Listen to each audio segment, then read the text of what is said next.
There we go. So let's see what they can pull off here. Man, that Rainer brings back good memories every time I see him in the preview here. Yeah, and then it was so Tetcher, helping. I've been thinking about this. Why do teams not go for Rainer double support? Because Rainer is bad. But what does it make? No, I won't argue that. Rainer's not bad. He's just he doesn't have. Okay, so what makes Rainer good? The fact that he is survivable. What's because he gets the healing, which doesn't heal fast enough to out heal burst damage. So he is vulnerable, has no escape, and he doesn't out heal burst damage very well. What he does well is lots of sustained damage over time, which you need to protect him. And the fact is, why would you pick Rainer in that scenario when you could take someone else who does lots of sustained damage over time, like Vala or Lunara, who are both much safer because they're more mobile? Yeah, it's still sad to see Jimmy fall apart. I agree. He used to be the most iconic Heroes of the Storm hero in the game. He is the one you met first in the tutorial. I agree. And he's still definitely a good go-to hero. He's definitely easy to learn, very fun to start a step with. He's good for learning basic mechanics of the game. I wouldn't mind seeing like maybe a little damage buff to him, like give him something. Like his weakness is mobility, so give him the hammer treatment of making him really good if he has a lot of protection. Gotcha. Now, KT opening this draft up very similarly to the previous one. They go for Uther, they go for Greymane. So already Hot Lady, they have to consider, guys, if we let that Stitches go through, or if we go for a similar team comp without being able to deal with that kind of Stitches pressure, we might just fall victim over and over again, because Cursed Hollow with a couple of choke points, a lot of vision obscured areas for Stitches to hook from, is very dangerous. They go for Tyrael this time and the Rengar as well, so already triple protection kind of coming in. And I love the Tyrael for many facts. Sanctification is good. Holy Ground later on can be good. He doesn't fall that easily. That makes him a really solid frontliner to intercept Stitches hooks as well. Already I like this quite a bit by Hot Lady. As do I. It's good sustain. They've set themselves up for a hyper carry, so it's a question of what it is. That would have been a good one. Illidan already removed. Valor's still available. So is Cassia, Lunara, plenty of options for whatever kind of hyper carry they want to go for. Oh yeah, that's for sure. Now, are we going to see a Stitches ban? I would love to see it, to be honest. I would agree. They have lockdown, they have burst. Stitches would be devastating here. Also, I would like to make a case for leaning over to our NA brothers and to maybe giving Fan a bit of love and saying maybe a Thrall might be viable here for Hot Lady. They have a lot of protection for it. They need some sustain for sustain fights. They've removed Abathur, preventing more sustain. I mean, this is totally a Tracer game as well. I mean, 365 has played Tracer in the past very successfully. But yeah, Thrall, man, I would love to see him in China as well. Thrall... It seems like a hero trying to play well, right? We didn't see him a huge amount. You can keep yourself safe and alive. You can deal lots of damage. You can heal yourself. I wouldn't hate it for China. It has above average smoke potential. With, Thundering or Earthquake. Oh hell yeah. Yeah, it's got most of what they need. It's just it's not as smoky as everything else. Yeah, Samura needs a buff as well, Laragon 2. I totally agree. Samura is a hero I would love to see in competitive, and I'm pretty sure Grubby is getting the chills if we just mention Samuro and buff in the same sentence. Samuro buff sounds scary. It's a hard hero to balance, let's face it. Wow. Okay, the Stitches making it through. No big surprise here. Hot Lady lets it happen. KT is more than happy to accept it. And the Li Ming.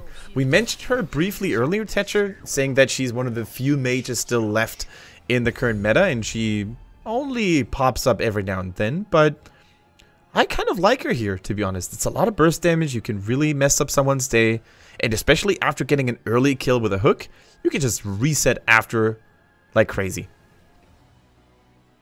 Yes, you can. It's a very solid hero for exactly that kind of reason. Poking down onto the main tank Tyrael is not going to be too difficult for them. Yeah. Other than Tyrael does have base spell armor. We do have to remember that. He was one of the 3 tanks that got base spell armor. Who's the other one? Anubarak and? Does it just not get base spell armor, or is it only the... No. He only has the Dampen Magic talent at level 1. Okay, fair enough. So yeah, he's one of the 2 tanks that got base spell armor. So he's a little bit more... Not super resilient, but a little bit. I think they now need another frontliner, kind of, or another support if they want to go the more protective route. They go for the Leoric, and that's exactly a pick that I wanted to see here. Leoric is fantastic. You have the Entomb to lock people down even after they get hooked, or you can pave the way for Stitches to have a super easy time to land that hook, because some heroes just can't really get out of the Entomb, especially if they don't have a blink, teleport, or dash that transcends impassable terrain. So, kind of cool. I gotta be honest with you, Tetra. I'm feeling KT. I think they have what it takes to take this. I'm liking the Leoric. I was thinking a lot about Sonya or Thrall or someone else melee who could be a frontliner who also had more lockdown to follow up Stitches. Entomb's good, but it's obviously never ideal because you don't actually stop them using abilities or even attacking. But the fact is they're against Sank, so any of those heroes, Sonya's not going to get no value for Whirlwind, they're not going to get any value from Earthquake or Sundering if the good sanctification is dropped. Leoric's probably the hero who will survive through sanctification the best, and even if he dies, he's still going to be able to get some value via scouting or just consistent slows. So I agree with the Leoric. It took me a little bit, but I'm down with it. Yeah, I'm feeling it as well, especially in 2 weeks' time from now. I predict, mark my words, that we're going to be seeing Leoric all day, every day, if he doesn't get buffed or changed significantly from the PTR version, because I felt him. I felt him like I've never felt him before. He was incredibly powerful. March of the Black King, 50-second cooldown. Let's go! And you know what else is going to go down? The second game between KT and Hots Lady. Let's go!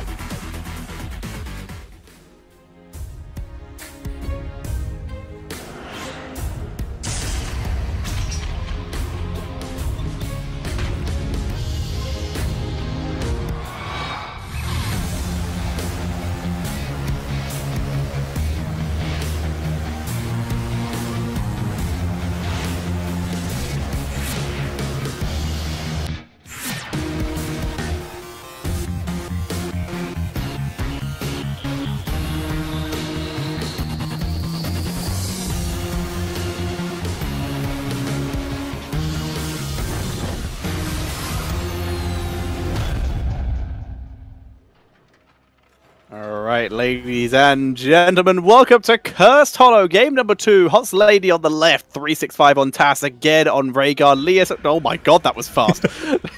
No time to waste, ladies and gentlemen. KT, the Reds T-Die on the Greymane, Neptune on Leoric, Ginchuo plays Uther, who else? Seeing on the Li Ming, and Butcher plays that Stitches. Going for those juicy, juicy hooks. And once again, reanimation on Leoric, trying to get as many globes as humanly possible. And if he successfully does so, he's going to come back to life much, much quicker, besides having a beautiful life regen bonus. Indeed, he gets health regen and also comes back quicker because it is directly affected by his... Actually, no, it isn't just direct... I think it actually doubly affects it because his health regen directly affects how quickly he comes back to life, and he also has his timer reduced. Exactly. If he completely stacks, so he just gets super quick revives if he completes it. You can basically feed to win if you complete that talent. I mean, you need the cloaks first, but yes, in theory you can. Hook just short of landing. That tower's nearly dead. Good early aggression coming in from Hots Lady, and they take it down. First tower of the game. Absolutely. If you have that double support Vala, you're super good at taking down those towers, because fast attacking auto attack heroes like Vala, Illidan, for example, they normally excel at taking down structures because they're going to have more consistent, more persistent damage than, let's say, a mage like Li Ming has, because she's dependent on cooldowns. So really cool to see how aggressive Hots Lady plays this first minute of the game. Very cool indeed. The Vala starting off with her standard mana regen, movement speed, the hot pursuits. Someone mentioned auto attack Vala. I mean, maybe against double tank. None of them would block. The only physical armor on the enemy team is Greymane. No. Can take a little bit. I say no, Tetra. Don't you even dare find a reason why auto attack Vala could be good. Did you know that on Playing Duck's Chris channel, on his Twitch channel, whenever you type AA in the chat, the bot will automatically say no. I did not know that. No, I do know that I had a very lovely talk with Grubby about it, and he also agrees with you and myself as well. As much as I would love to see auto attack Valor, because I love heavy micro, multi-shot and Q are just better. Like, if you want single target damage, you take the Q. If you want AoE damage, you take the multi-shot. Auto attack does very little else other than tank shredding, and you can still take Manticore with those other builds.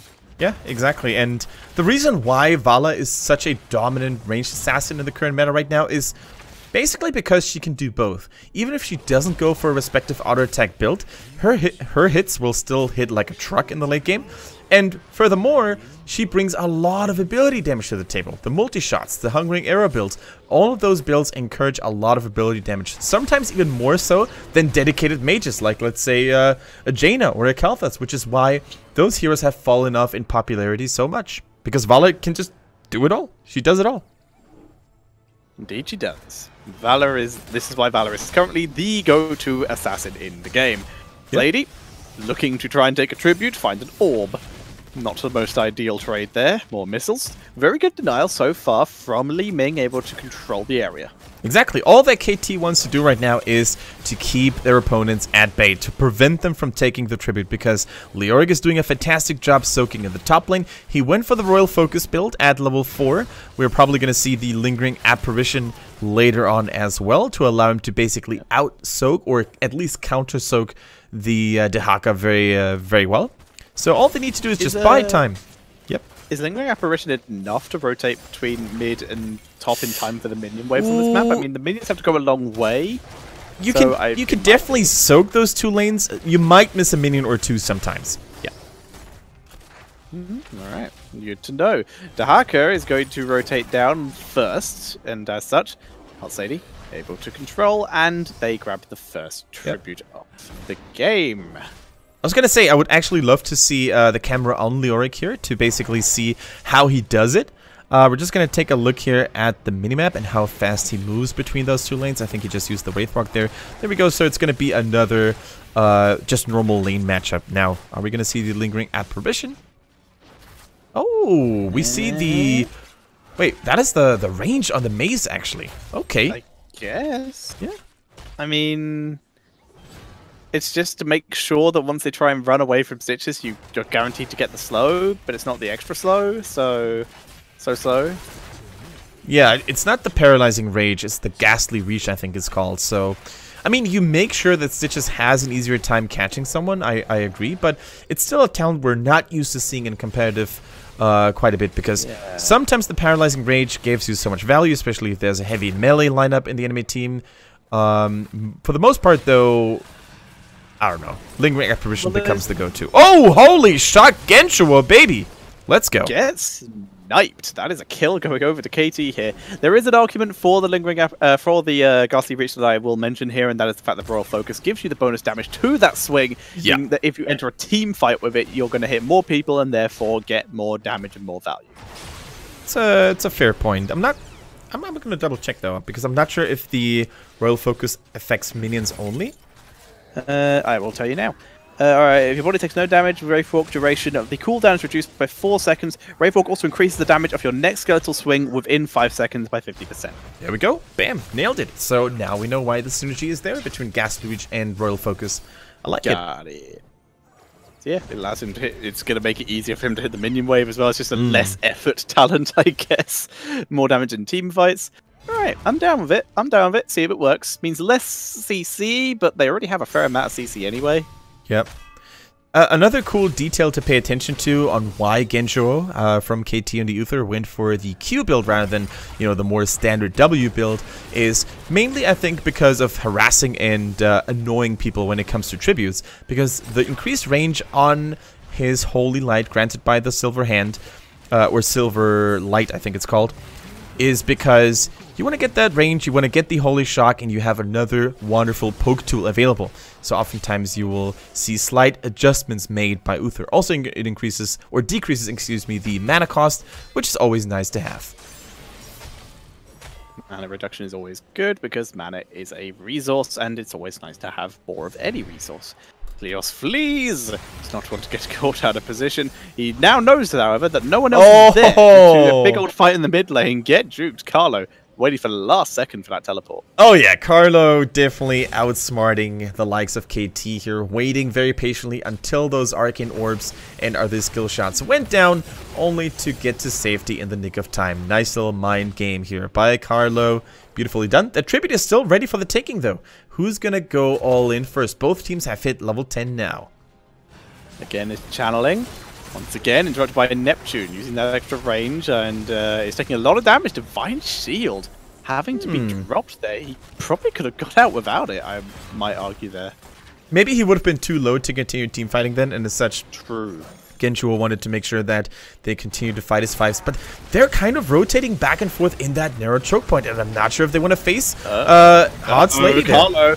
Oh, Carlo. I thought Carlo maybe put himself in danger there, but he actually was able to drop the Sank. And that did protect the Hacker. And as such, Hot Sadie, this will be their tribute, and they will come up to 2 tributes, but a counter kill by KT. Yeah, very nice. And you know what? The fact that they got Dahaka out of all people was the best scenario possible, because Dahaka could have maybe burrowed to the bottom lane and deal with that mercenary camp. Now that the sucker is dead, those mercenaries are probably going to get that forward. I'm not sure how much progress they have made. Turiel is going to try to take care of those. Either way, it's enough time for KT to start their own boss in the top lane. Thought super low, but the mercenaries are cleared. Looks like they'll actually live. And like you said, though, KT are going to be able to take their own boss here. And it's not even started by Hot Lady. Yeah, that is so huge, because now the boss is going to provide enough pressure for Hot Lady to most likely give up this next tribute, and that would have been the curse point. So KT got their timings down, they got a nice kill on Dahaka when it was really needed, and they might stabilize and maybe even secure the next tribute for themselves. And let's see if Neptune is going to fall here, though. He's just buying time. Look at that.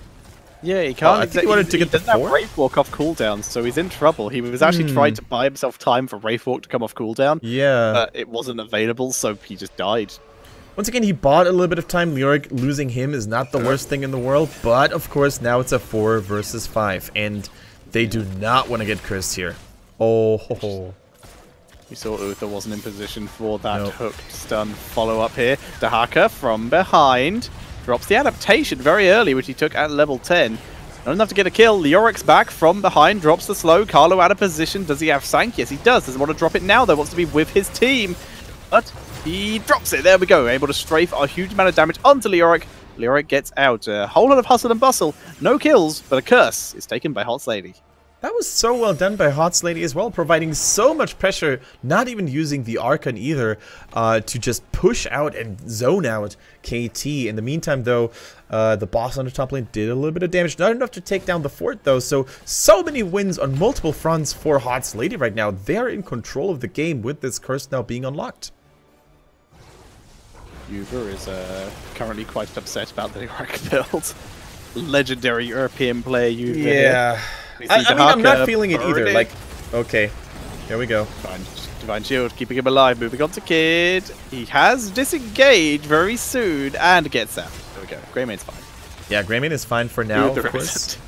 The hook is good. Tassadar not the right target, though. Carlo going for the chase here, going for the backline. Uther is no more. The heals still go down, but T-Die, I think he realized he was about to die anyway, so he might as well just deal a little bit of damage. Oh, Butcher, does he have another E? Does he have an E? Oh! Tunnel Vision. My name is Valor. That was at least a little bit of, you know, salvation for the Butcher, for Uther. But, oh man. Once again, I want to go back to that Leoric build. I totally agree. I mean, sometimes you go for the Royal Focus Lingering Apparition build if you really want to out-soak or maybe just counter-soak someone like Dahaka.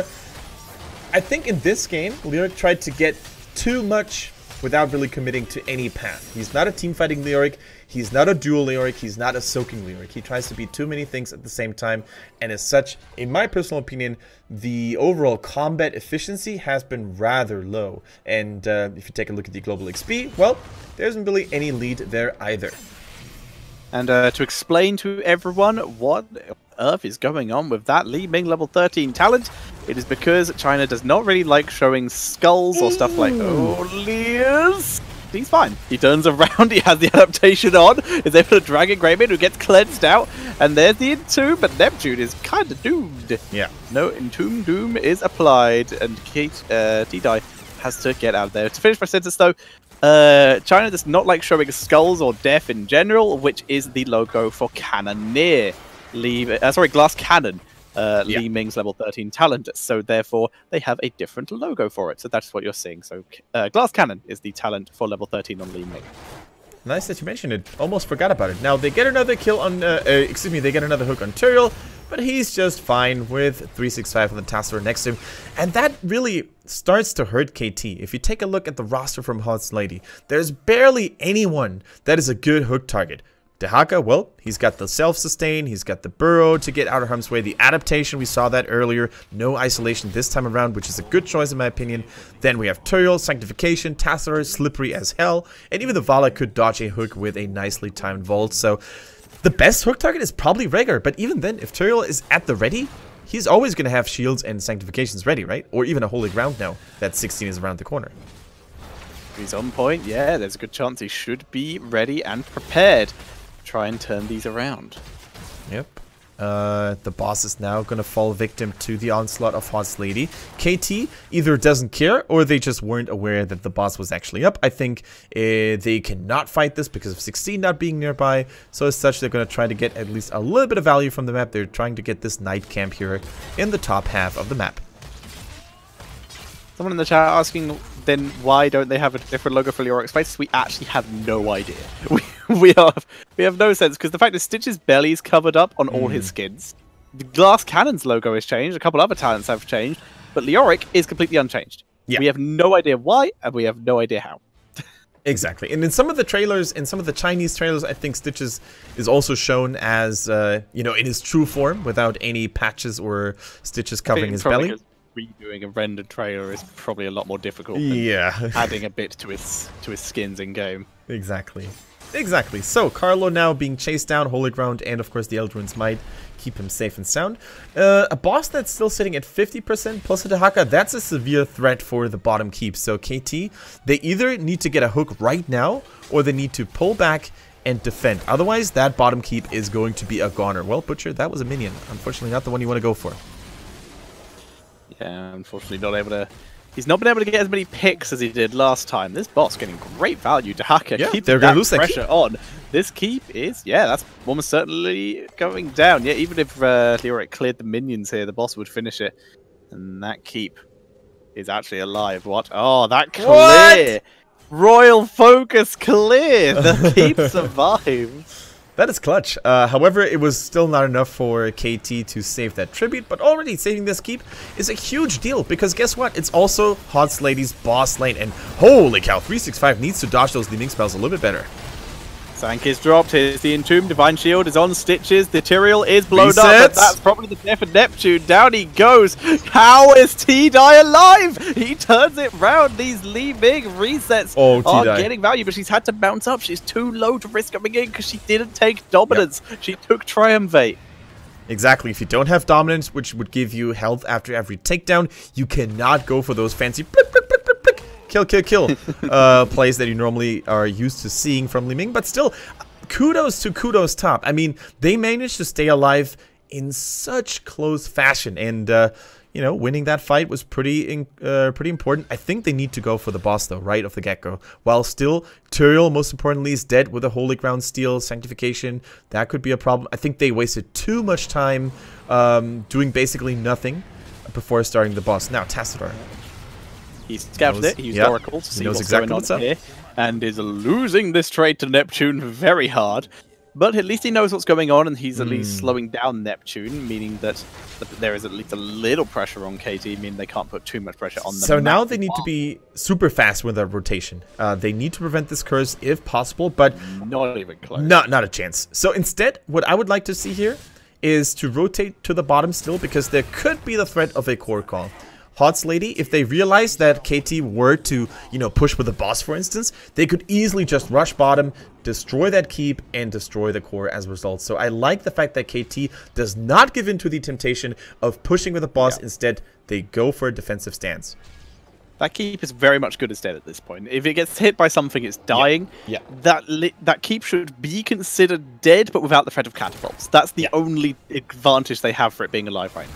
And that's exactly why they're moving so far out. They need to catch Hot Lady before they even reach the base, before they even reach the keep. Otherwise, that keep is a goner, as Tetra said.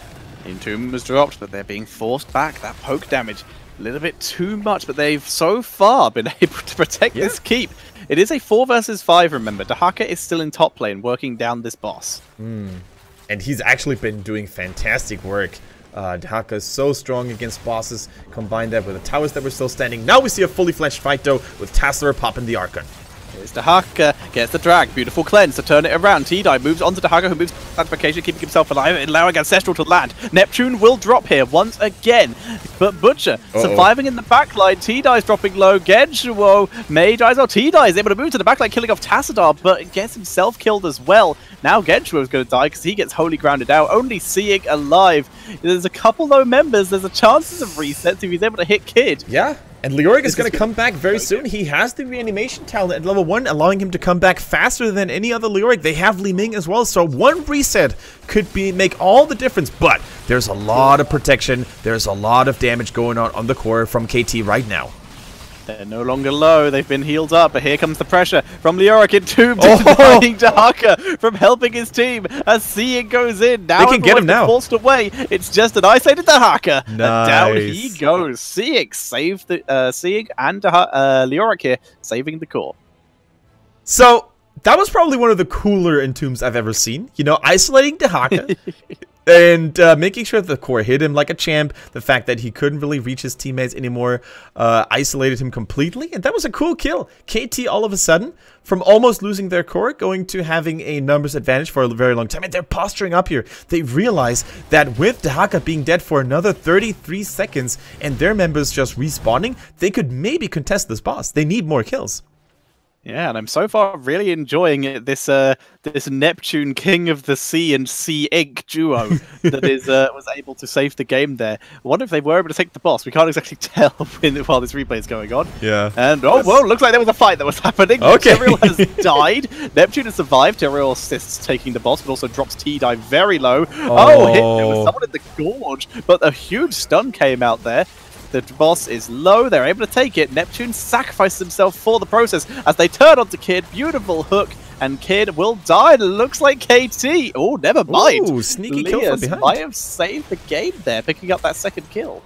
The cool thing was, though, like a really cool play by Neptune. He realized that he was so low in health, but firstly, he's Leoric. He's going to come back sooner. And secondly, by actively engaging Vala, he forced her to stand still while shooting at him. And that bought enough time for Stitches to land the hook, to get the kill on Kid, and another kill. 4 people dead, only 17 seconds on Tyrael, though. And the boss still needs a little bit of time to work on that keep. But so far, if KT get another kill, this might be game. This was a big mistake by Lias. Lias gets destroyed. It's Tyrael, only one going to be alive, at least for the first part of this defense. That's it. Rhaegar straight after him, then Valor. But in the meantime, this is a 4 versus what will max be 2, maybe at a stretch be 3-person defense. There's a chance with Rhaegar back. The boss is still very high, is at half health. Yeah. There is the chance that this defense could work. Valor in 4 seconds. Tass in 20 after that, but the core is going down so fast. Oh, boss stuns Rhaegar. That is almost certainly it. Valor with the last-ditch effort, but it's not enough, and KT take the series in a 2-0. They must feel good about that victory. The first victory in the current season. 3 juicy, delicious points now on their account, and Hot Lady, they looked pretty good for the most part, but with that one wrong core call where they lost member after member, it was too much for them to basically stabilize and find the rhythm back in the game. And as such, well-deserved victory for KT in my opinion, Tetcher. And this is a team that looks very solid because a pick comp like they played twice in a row now is not easy to execute. You need to have good coordination, good cooldown management, and that's exactly what they showed us here. It is, however, very easy to deal with if the rest of the teams have been watching these games. Yeah. Stitch's bans may be on the board to deal with this.